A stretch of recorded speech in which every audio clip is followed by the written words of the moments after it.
All right, on today's episode of the Slide Experience podcast, we discuss why digital marketing is important to our businesses. My guest today is a 24-year-old who has already established herself as a leading digital marketing strategist and funnel consultant. With a business degree from Richard Bland College of William and Mary, she holds 4 certificates from Funnels University. She specializes in helping creators and entrepreneurs grow their businesses through strategic marketing and cutting edge funnels. She recently hit over 1 million impressions on Lemonade and turned challenges into real profits and rewards, showcasing her abilities to leverage new platforms for success. She is passionate about empowering businesses, particularly minority creators, to thrive in the digital world through Fearless Funnels, her holistic funnels agency or consultancy. Please welcome my guest, Alyssa Pitts, to the show. What's up, sis? How are you? I'm doing well. Thank you so much for having me. Well, thank you for saying yes. I've been anticipating this interview for quite some time since you and I actually met in Atlanta, an event, and such a young spirit that is actually doing her thing. And so I just had to have you on to educate us on, digital marketing and funnels and all of those things. But before we dive into that, I really want to know who you are. Like, tell me who Alyssa Pitts is before the funnels and digital marketing. How did tell me that? Okay, so hey everybody, I'm Alyssa or Carlissa. So I actually started off my whole entire journey. Both my parents are teachers, so that should tell everybody a lot about my journey. Education is very important for me, so that is a very big thing in my business. So when I first started out, all my summers were spent reading. I had reading lists. I joined every book club. And then I also had to do certain things. There's websites called Starfall and things like that where we had to end up playing games, but it was still reading games. So with me doing that, I figured out a pretty good vocabulary. And if you are a minority, you hear the term all the time or the phrase, you're always in grown folks' business. And that was me. I was literally always in grown folks' business to the umpth degree. So then around when the big technology boom came, both my parents being teachers, they introduced me to their friends and they had all these papers. I mean, like if you were a teacher back in the day, you had file cabinets on file cabinets full of pages. So these people would give me their files, I would scan them and make them digital. So basically digitize these papers. And I was like little making money and they're giving me $50 a pop. But because of the way you can't really pay kids, they would give me gift cards. So here I am with these $50 Forever 21 gift cards and I'm like, "Oh, yeah, I got the money." And Ah. yes, and then my parents put me into because I stayed after school different programs, I joined something called the Great Space Race. So when I was 8, I actually competed in building robots, flyers, different programs, and that's kind of how that journey started, and then I just kept doing different things. I got my first job at 13, again, minding grown people's business. I was actually at a funeral, a child's funeral. He had cancer and he passed away. And this Mhm. lady was talking, she was like, "Yeah, I'm hiring all these kids and they work at the ocean front because I live in Virginia Beach." And I'm like, "Oh, they working at the ocean front. What are they doing?" And she was like, well, they're serving Italian ice." So I Mhm. started serving Italian ice, but with that cart, you got to put on whatever you want. So that was my first dip out of into entrepreneurship outside of my father who had real estate vending machines, so I'd always been on that tip. But getting into these different ventures allowed me to one, make money, and two, kind of explore different things, either marketing myself or doing different things online. I like it. I like it. I really do. So you did on that. These are like $50 for every 21 gift cards. That is hilarious. I like it. So tell me more about this Funnel University because when I read that, I was like, I'm not really quite familiar, and I'm sure some of them the listeners may not be. So educate us on that. What is Funnel Okay. University? Not a problem. So a funnel is the process of a client not knowing you or a person not knowing you at all to becoming a full loyal client. The top leader in the software for this program or process, or at least the landing page portion of it, is ClickFunnels, and the leader of that is Russell Brunson. So a lot of times he teaches people how to build funnels and different things like that. He also outsources funnels. So it's kind of funny to think about the person that's teaching you to do funnels is not actually building the funnels that's making them us money. So I went and did the research. Okay, who is actually building these funnels? And the person that does build the funnels for him or is a top leader in the funnel industry is somebody named Gustin Sun. He's not even American. He lives in Finland somewhere. But I watched a lot of his videos for about a year. And then he actually came out with a program where he was teaching people not only how to build funnels, but how to get certified in the funnels. So I was like, let me actually go ahead and take this program. It was a 5-month program for me before I actually did the certification, and I was already being paid for building funnels at this point. So for me, it was just like, I think I'm going to get as many certifications as possible. And right after the same day I got those certifications, I went ahead and enrolled in Harvard because I do a lot of, again, my parents are teachers, back in research on stuff anyway. If I can get one of the Ivy Leagues or what other people see as a high education degree, and the one that I'm doing right now is the computer science program for artificial intelligence. And then that's an ever evolving industry right now as well. So I figured if I secure those things, on top of me already charging people thousands of dollars, because normally I do have to charge people thousands of dollars for these funnels because a lot of people see a page, but then we have to do different pages after that, automations on the email and text and internal end. So once we do that, I am charging people thousands of dollars. And again, I am 24. So a lot of people that do have businesses, they have seniority over me and they look at me and they're like, girl, why are you charging me all this much? It's that phrase for me is so cringe. Like, it's only, if it's only, then you go ahead and do it yourself, or I can refer you to some Fiverr workers, or I have lots of referral programs, or I'm a part of a consortium where I can give other recommendations. But for me personally, I just wanted to beef up my resume. So that Funnels University, it's not an accredited thing, but in the industry of funnel building, if you look up Gus Dunson, or if you end up looking into Go High Level, which is another software that's big in the industry, he's somebody who's able to get a car, and they actually give out people cars when you get into the software game. They're all the different softwares are giving out these electric cars because one, it's a tax deduction for them, and two, if you put everybody in these cars and you're like, look at my people, then it's very interesting. So he's one of the top leaders in the industry. So I do normally add that, especially when we're talking about funnels, because it's like, not only did, okay, I actually got my degree because people my age aren't doing that anymore, but two, I'm doing further education with people that are industry experts, then I want to call myself one as well. So that's what I was going to ask you. You kind of led me into that segue of the business degree and actually learning outside of an actual university.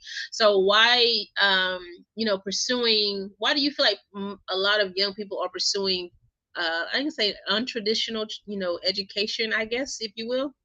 I think in the digital age, it just seems to be one, information evolves so quickly. Why would, if I don't want to be a doctor, lawyer, something where I do need that traditional education for, would I want to pay somebody thousands of dollars to be qualified for a job that one, I might not even get? And two, if they are going the digital route where they're doing it themselves, they might need to follow more of the coaching or mentorship route, which is what I find a lot of people do. And with me posting, I've got a lot of offers from people who are older than me to either pay them for mentorship, or I've actually been fortunate enough to have a lot of ladies take me under their wings and do certain things for me or put me onto certain game.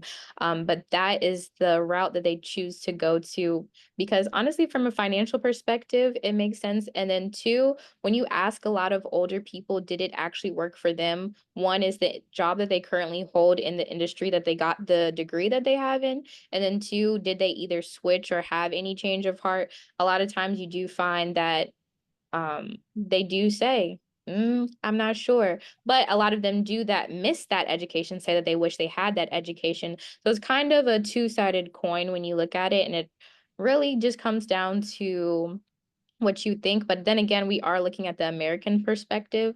When we would look across at other people and what they're doing, they're either trained from younger so that schooling starts earlier. So there's really not a need for higher education unless they're going into a specific field, or a lot of people don't have any education at all, which a lot of people don't think about. So while a lot of people do think about that, I'm like, well, there's worse that can be done.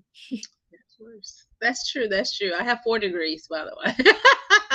So I Yeah. believe in both. I do believe in the traditional education, and considering that I'm, of a woman of a particular age, but I totally understand, where we are right now, and but I feel like at certain points people don't understand the work that goes into online creation and just building a business online.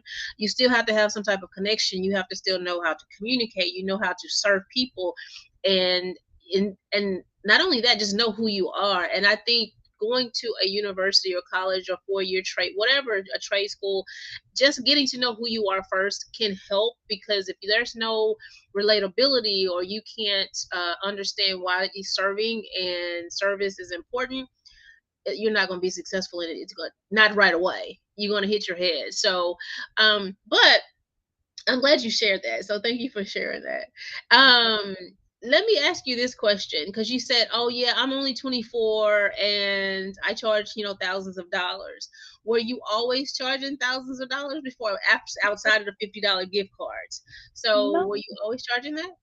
Heck no. So actually, we met again at Podcast Summit. For those of you that don't know, I am in the morning meetup community. How I got into the morning meetup community was I had a totally different business, completely different. So for those of you who don't know, my life has a little other side. I had another business called Is It Bad? Where quite literally we talked about topics like alcohol use, sex, all different types of things, because at that time I was in college and I was like, you know what? These people are going through all these different things. At that time I was at RA, so I'm hearing girls come to me and tell me different things of them either being touched inappropriately or somebody was a serial rapist at my college. So I'm like, okay, so I started having certain programs like No Condom, No Cookie, and all these different initiatives. So we kind of had a fun play on that, made a YouTube channel and a business off of that. During COVID, one, my friend passed away. We had all moved into a content house together. We were like, oh, we're gonna do this. She goes for Thanksgiving and she never came back. So after that, we're like, okay, now we have to split rent 2 ways that was supposed to be 3 ways. We have all this space, all of her stuff is here. We're looking at each other like, after that, my other friend who's still alive, her sister was an insurance person. She was telling us about the PPP loans and everything like that. At that time, there was a grant that you could automatically get if you did qualify for the loan. So at that time, I got a 10K grant. I was 21 years old. I thought $10,000 was a lot. I'm like, oh yeah. Okay, cool. This is great. But I was still within my sect of Is It Bad? I was doing customs for people. We each sold different things, but I was doing customs for people's businesses. So I was doing flyers, putting things like what's on your shirt. Um, so with that, I was like, okay, what can I do? So I literally looked up on YouTube how to make money if you already have the money. So at first, the first thing that came up was Wall Street Trapper. So I went down that rabbit hole. And then I found Dave's interview. I was on YouTube again, and then I saw another interview with Kaleidoscope, BB Judy. So I was like, okay. And then the little ad stopped, and he was like, if you want to join the morning meetup, da da da da. So I slept on it. I was like, I would join today, but I'm asleep on it. And at that time, because all of these things were happening in my life, I wasn't sleeping. So I'm trying to sleep on it, but I'm not sleeping. And it's like 3 a.m. I'm like, you know what? I'm gonna join. And it was on a Thursday. Thursdays within morning meetup is Q&A. With that Q&A, I told them, hey, I'm 21. I've got 10 bands on me right now. I have no clue what to do with it. This is what I do. And my friend passed away. The other girl in the business, she really wasn't entrepreneur minded. So it was kind of like pulling needles to try to get her to try to do something. So I was trying to explain that to them. And then Jose came and told me the situation where his daughter passed away, and a lot of morning meetup people actually lost a child. So I found a lot of support there. And then I met a lady named Jack the God. She was a graphic designer, and at the time I was trying to do $15 flyer Fridays. And then it ended up being $50 flyer Fridays as soon as I ended up talking to Dave. He's like, that's not right. So then I was doing $50 flyer Fridays, and Jack the God, she specialized in WordPress websites for aviation businesses, which is planes. So you can think of how much those websites cost. She's like, girl, Hmm. my income is $10,000. What the heck are you doing? I was like, you know what? I don't know. So she taught me WordPress. for a couple of months. And then from there, I never really went back. But somebody had to come and get me together. Mm. So you had to learn your worth and your value. For sure. At first, I was just charging random people based off asking them, what is your budget? If you Mm. have this budget, then I can go based off that. But then I learned, okay, my skills, my time, one, education cost alone. That's why I made sure to put in that Funnels University because I was like, Yeah, but it took you some time to get there, and that's why I asked the question because I need the listeners to understand. Yeah, you're 24. You've done the work. You put yourself in the environments that you need to be in to learn, to grow, to develop the skill set. So you got the exposure that you needed, right? So that you can become someone with expertise and experience. So I wouldn't really say just go ahead and start charging clients or people you just met $1,000, $10,000 because you still have to what God say pruning, preparing for the position, right? So you have to be prepared for that opportunity, and if you're not, then the quality of work won't be there, and then the clients will give you bad reviews. So you want to make sure that you can stand in and on your talent, skills, and expertise. So that's why I asked that question. Mhm. So tell me what you got 1 million impressions on Lemonade. So what is Lemonade exactly? So Lemon 8 is an app. It's kind of like I describe it if TikTok and Instagram had a baby. If TikTok and Instagram had a baby and then it kind of came out looking like Pinterest, that's what it would be. So it's an app owned by TikTok. So they are actually the owners. So when you look at the things like who is the biggest leading app right now, it's actually Meta because Meta as a concept includes Instagram, Facebook, Messenger, and WhatsApp. We got a couple of other apps underneath there. But the next up, we've got TikTok. So whose apps are owned by TikTok? If you actually go on Wikipedia, you can find all of the apps that are acquired by TikTok. It's a couple of apps. So I wanted to make sure I was on the leading edge of that. And with Lemon 8, I think it's pretty much a women's based app. A lot of the audience is female. And if you think about the buying power, a lot of online buying power when it comes to especially commodity products comes from women. Ah, got it. And so how big is when you hear somebody say, "Oh, I got 1,000 impressions"? Is that like a big deal? It depends on what the goal is. So for me personally, I wanted to do more UGC with my Curlissa brand because that's my personal brand. With that, you kind of need to have quantified measurements. And you can see these things are very important when there are these different experiments that come up. I had a bank card that was attached to my followers. So I could have acquire debt or acquire cash due to the amount of following I had. So when you think about that and further projects that go on down the road, you can go, okay, what can I do beyond just, okay, can I just go for UGC? Okay, if I have these different banks that'll give me money based on my following or my impressions, because with that, what amount of money brand deals come with it, they kind of calculated that it didn't survive. I don't even remember the name of the bank. If I can, I will make sure that it's in there so we can tell them.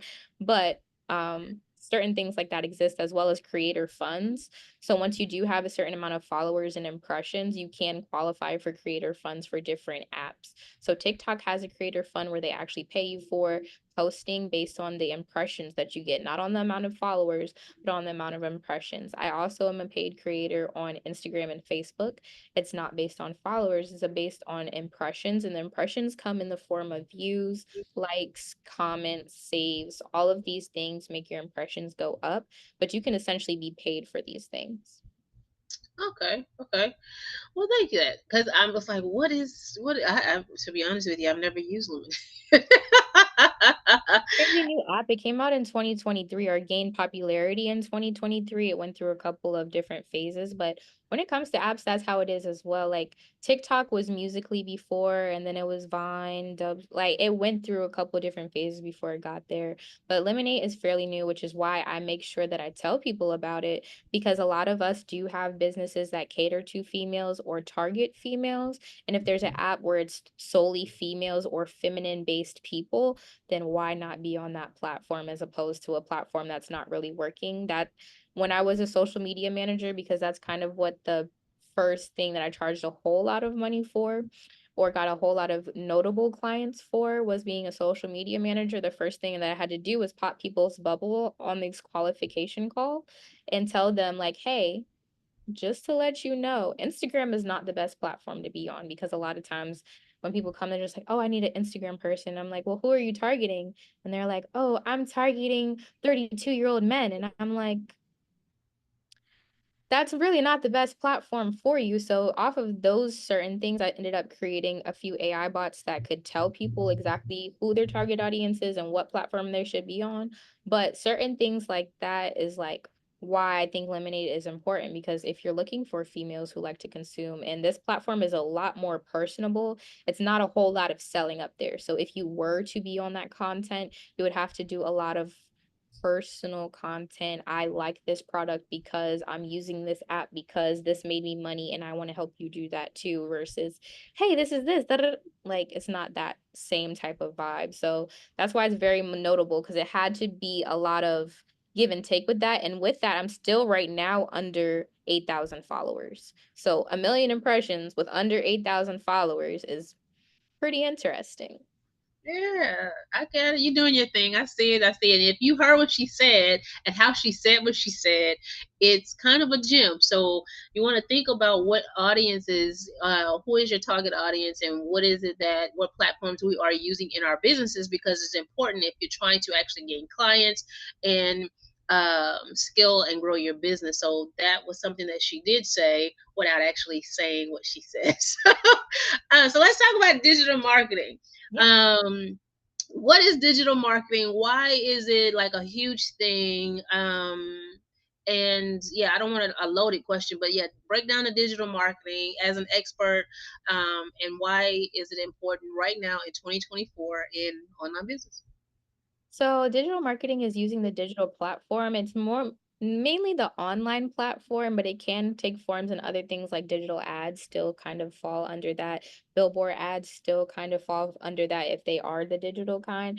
But it's essentially people finding out about your brand or product. A lot of times people confuse marketing with sales. They are not the same thing. Marketing is essentially just a touch point. Sales is that driven process of getting them to pay. So I kind of make sure that I differentiate that process. But that is for me and my business what we define as business digital marketing, because there's also outside of business digital marketing where it's kind of still under business, but people are either pitching themselves or their brands or different things like that. So is and me just posting a post, is that branding and selling? Yeah, I could just go post a picture, right?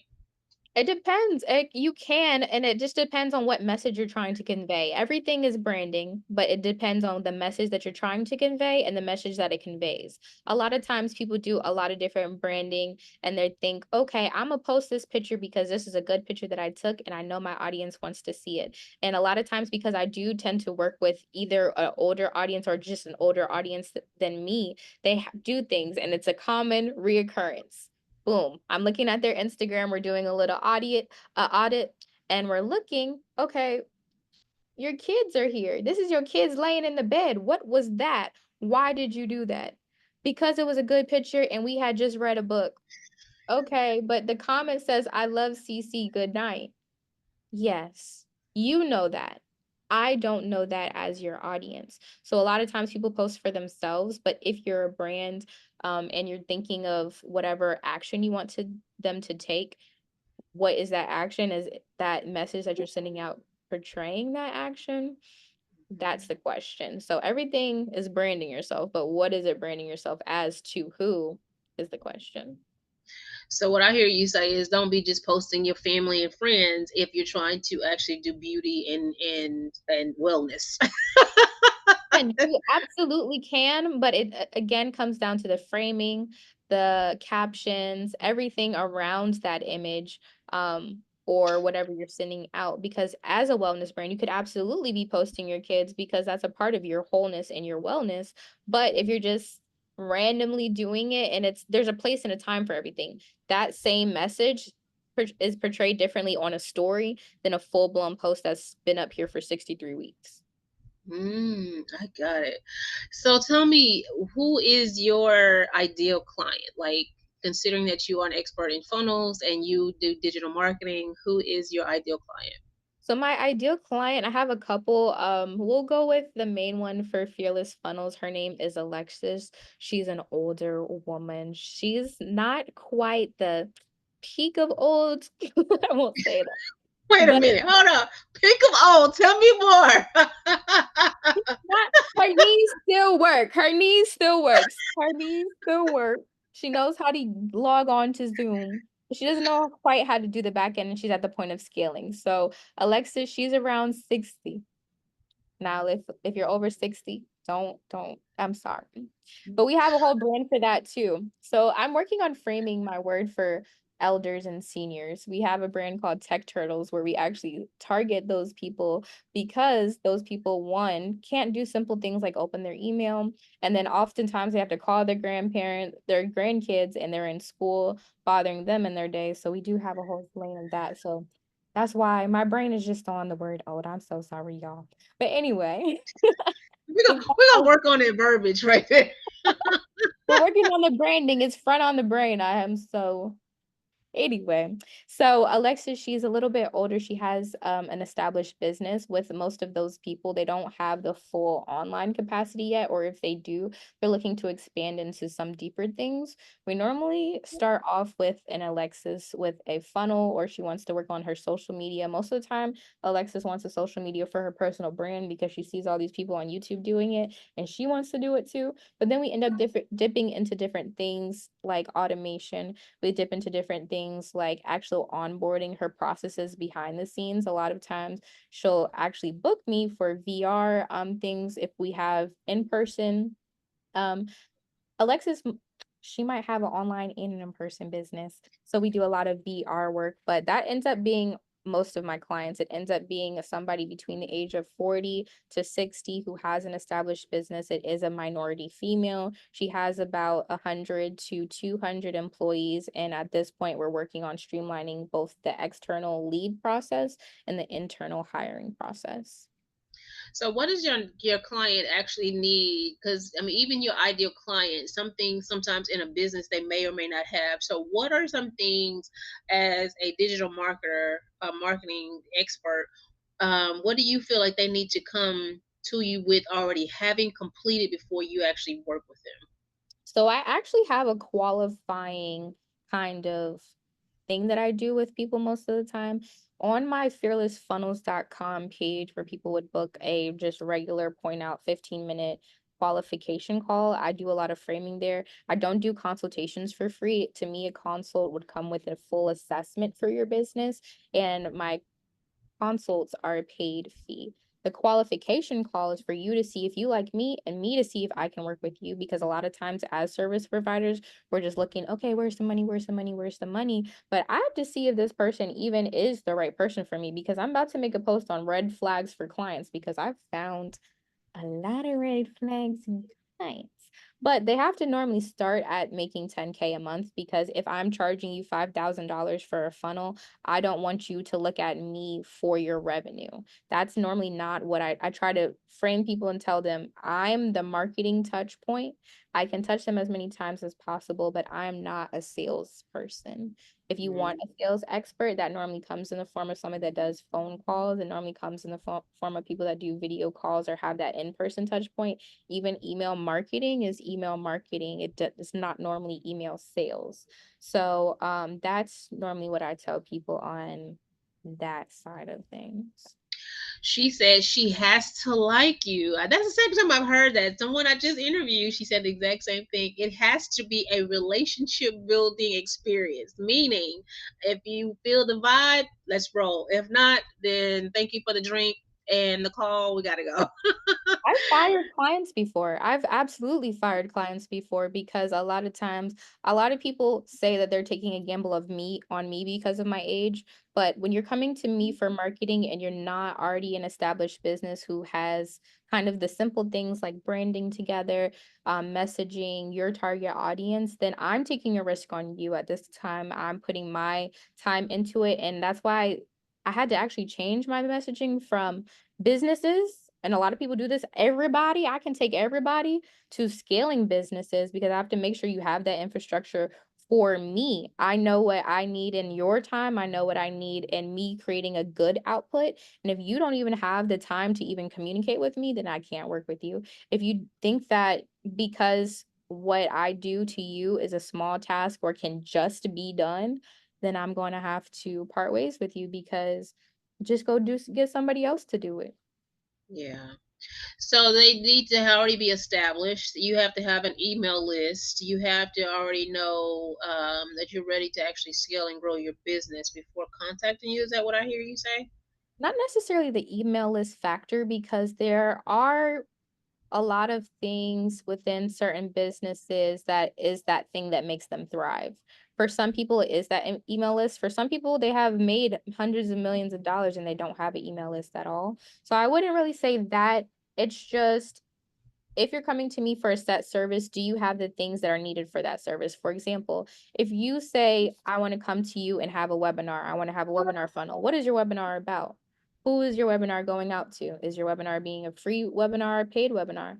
Are you doing any upsell offers? How many pages would you like inside of your funnel? Do I need to deliver anything as soon as that purchase is made or as soon as they opt into that webinar? Do we need to be just collecting the leads just off rip as soon as they come to the page? And then all of those things and all of those answers determines what kind of funnel they get and what that price point is.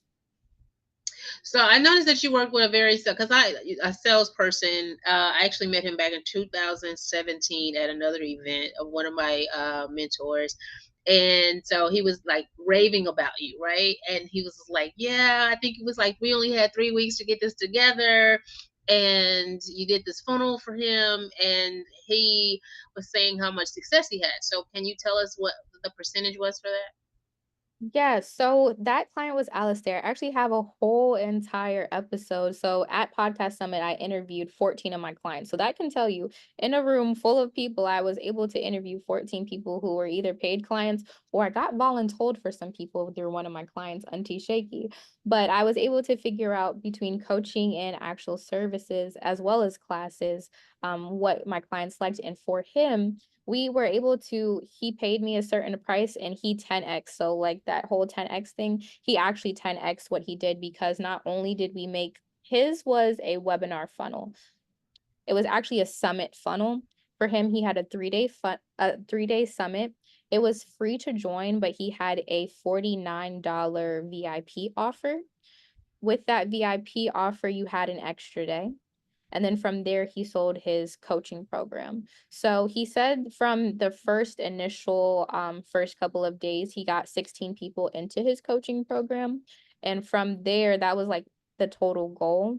From there, he's able to keep running these funnels. So the numbers that I give you can be those set numbers, but how funnels work is that they're infinite. So as long as he keeps running the summit or whatever he wants to do, or even the coaching program, because that funnel was essentially two different funnels. It was a front end funnel for the summit, people joining that, joining the VIP, and then the back end holds different funnel, which was the application funnel. It had people fill out an application where they couldn't even directly pay at first. They had to do an application. So that's kind of what he was doing. He had about 400 people opt into his initial funnel, which again, we had 3 weeks to do, which is kind of very interesting. A lot of people, when they are having these type of things that are just random that they just put on their story, they don't get a whole lot of people that join. But he had over 168 people that opted into that actually came onto the first webinar. So that was pretty good for him. Then from there, he told them directly to share. So it kept going up from there. So those are kind of the numbers there. He directly was able to pay off my fees with what he made with his VIP alone. But I did give him the payment plan option where a lot of people do pay me with they give a deposit. I didn't know if I wanted to say deposit or down payment. They give a deposit and then they use what they make with me to go ahead and pay me back. So that's kind of what he did, which is why he was raving so much. And I'm glad that he was because he was a referral client. So if your referral clients can get you more referral clients, I think you're doing something right. Yeah, I brought him up because he's going to be on the show too. But yeah, pew, pew, pew, pew. But yeah, I think that, and that goes back to again networking, proximity, and referrals, as you stated. So tell me what's next. I mean, we've been in the conversation for about 40 minutes. So what's next for your brand and for you and your business? What are you working on? There's a couple of different things. As far as Fearless Funnels goes, that kind of Alexis lady that I was talking about, I'm getting a lot of Alexises. They have several different businesses, so I'm getting busy there. So I'm actually looking to hire another assistant. I normally do that around the winter time because a lot of college students end up going back home and they have some free time. So that's going to be exciting. I actually just started a brand new little business venture that's a subsect of Fearless Funnels.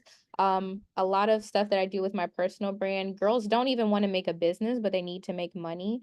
So I did start a new brand business or domain called passengerprincess.life, where I'm teaching girls if you're sitting in the passenger seat, or a lot of girls are in the back of Ubers. We are on trains doing the dang thing, going up and down the roads. There are things that you can be doing on your phone to make money. So that's another sect. And then another sect of Fearless Funnels is my plug machine. With plug machine, it's more the templated side. So for those people that are like, okay, you're kind of gating, you're saying you're for minorities, but you're also charging thousands of dollars. I have an educational piece behind it where you kind of get a course, you get these clips of me teaching you these things, but you get the full-blown funnels where all you have to do is change it to your brand and your branding. So those are kind of the things that I'm working on. Oh, that's so good. So if she's hiring. If you're listening to this right now and you need a job, hit her up. So speaking of that, how can they look out the followers find you, follow you, and all of that good stuff?